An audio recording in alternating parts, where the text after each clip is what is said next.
দিল্লির লাল কেল্লার কাছে একটা গাড়ির বিস্ফোরণ, যা আসলে ছিল এক গভীর ষড়যন্ত্রের শুরু। ঘটনাটা 10 নভেম্বর 2025-এর। চলুন দেখি ঠিক কি ঘটেছিল সেদিন আর এর পেছনে কি রহস্য লুকিয়েছিল।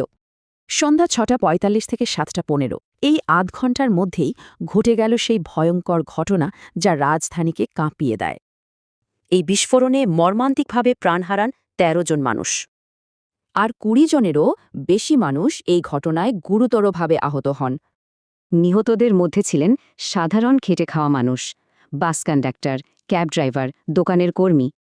পরিস্থিতি সামলাতে সাথে এনআইএ আর এনএসজির মতো টপ এজেন্সিগুলোকে তদন্তের দায়িত্ব দেয়া হয়।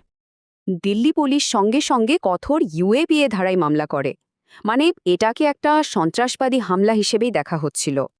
প্রধানমন্ত্রীও তখন ভুটান থেকে জানান এটা একটা ষড়যন্ত্র এবং দোষীদের কোনোভাবেই ছাড়া হবে না। তদন্তের মূল সূত্র ছিল সেই হুন্ডাই i20 গাড়িটা, কিন্তু এর মালিকানার ইতিহাস ছিল খুবই জটিল। কিন্তু আসল মোড়টা আসে অন্য একটা ঘটনা থেকে। ঠিক ওই একই দিনে ফরিদাবাদে একটা বড় ঘটনা ঘটে। সেখানেই 2 ডাক্তারকে গ্রেফতার করা হয়, যাদের জঙ্গি গোষ্ঠীর সাথে যোগসাজিশ ছিল বলে অভিযোগ ওঠে। আর তাদের দেওয়া তথ্যের ভিত্তিতে পুলিশ যা উদ্ধার করে তা অবিশ্বাস্য: 3000 কেজিরও বেশি বিস্ফোরক। তো দিল্লির বিস্ফোরণ আর ফরিদাবাদের বিস্ফোরক, দুটো জায়গার মধ্যে একটা সংযোগ স্পষ্ট হয়ে উঠছিল। আর তখনই তদন্তে উঠে আসে আরেকজনের নাম, চতুর্থ ডাক্তার উমর নবী, যে তখন বেপাত্তা।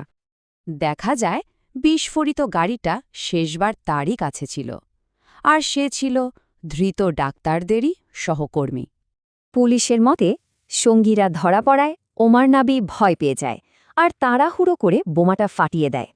কিন্তু একটা প্রশ্ন কিন্তু থেকেই যায়, বিস্ফোরণে কি ওমর নবী নিজেও মারা গিয়েছিল? এই পুরো ঘটনাটা কিন্তু আমাদের জাতীয় নিরাপত্তা নিয়ে বেশ কিছু গুরুত্বপূর্ণ প্রশ্ন তুলে দেয়। ভাবুন তো, স্বরাষ্ট্র মন্ত্রণালয়ের অধীনে এত নিরাপত্তা থাকা সত্ত্বেও এমনটা কিভাবে সম্ভব হলো? আর সবচেয়ে বড় প্রশ্নটা হল, কি করে 3000 কেজির বেশি বিস্ফোরক দেশে ঢুকে পড়ল?